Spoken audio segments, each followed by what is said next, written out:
साधना कले बहुत बाधा विघ्न प्रतिबंधक आसे। आपण से सब को केबे भ्रूक्षेप करिवे नहीं।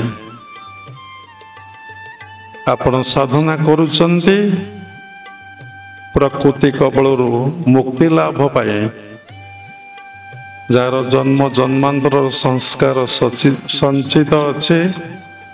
प्रकृति ताको साधना करिबारे साहाय्य एवं सहयोग करे। जार संस्कार ते बलवत्तर नहीं, प्रकृति ताको हीनस्ता करे, दुख जंत्रणा कष्ट दिए, केतबेले बाट छाड़े नहीं सही परम पुरुष पाखकू जीवा पाए। प्रकृति भोग दिए, प्रकृति अपवर्ग मध्य दिए, प्रकृति संसार रे पुराए, प्रकृति संसार निवृत्ति मध्य करई दिए। का पई अनुकूल हुए, का पई प्रतिकूल हुए। जदि आमे निजको भगवान निकट रे समर्पण करिदबा, आओ भगवान को ऊपर विश्वास आओ निर्भर रखिबा, सबकिछि से आमर बोली भाविबा, ताले भगवान कृपा करिवे, परम पिता आशीर्वाद करिवे। प्रकृति आमको बाट छाड़ीदेव। सबुरी मूल ही प्रकृति। प्रकृति किए पुरुष ठारू बा परमात्मा परम ब्रह्म ठारू प्रकृति जात होइछि एवं परमात्मा परम ब्रह्म सर्वदा स्थिर निश्चल नित्य सत्य शाश्वत।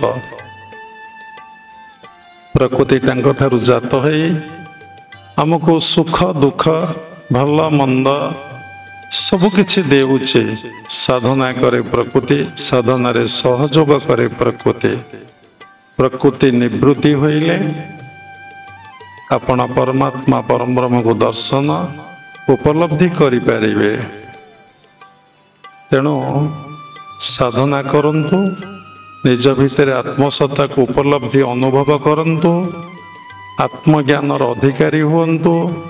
निज भितर जो अज्ञान रही मु मोर भाव आपण भीतर धीरे धीरे दूरे जीव। तेणु जेकोसी काम आपण करिवे गोटे विरोधी शक्ति आपण पाखरे रहिबो। ए प्रकृति विरोधी शक्ति रूप में आपण पाखरे छेड़ा हबो। जेकोसी काम करंतु ए पृथ्वी पृष्ठ रे निश्चय आपण को किछि लोक विरोध करिवे। ताहाई सृष्टिर नियम। समस्ते जे आपण को भल कहिबे, समस्ते जे आपण को पूजा करिवे, समस्ते जे आपण को भक्ति करिवे, सम्मान देवे, ता केबे हबो नाही।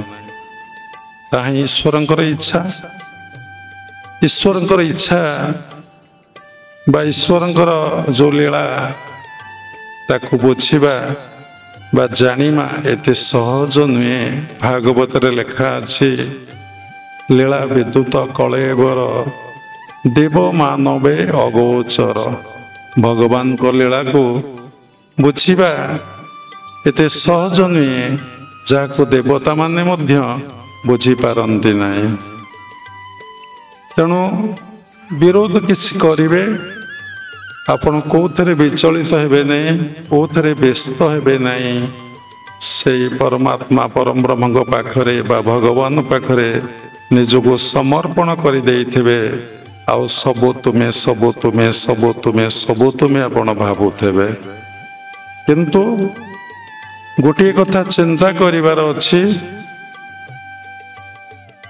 से कथाटी होउछि निजर लक्ष्य स्थिर होइथब आ निजर उद्देश्य केतबेले मंद होई नथब।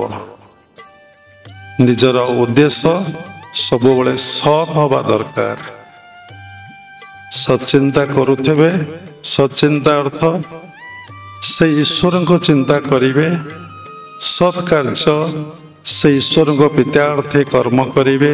सत् आचरण आत्मबोध रे आपण आचरण करिवे जदि उद्देश्य सत थब चिंता सत थब मनरे कौनसी खराब उद्देश्य नथब लुचि करिके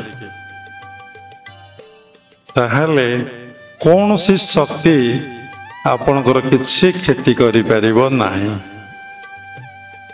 जदि उद्देश्य मंद थब चिंतारे कौनसी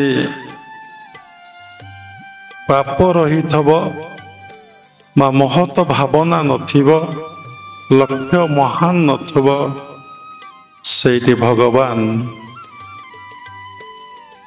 आमको निश्चिंत भाव में दंड देवे पनिशमेंट देवे। तेणु उद्देश्य चिंता सब महत हवा दरकार महान हवा दरकार।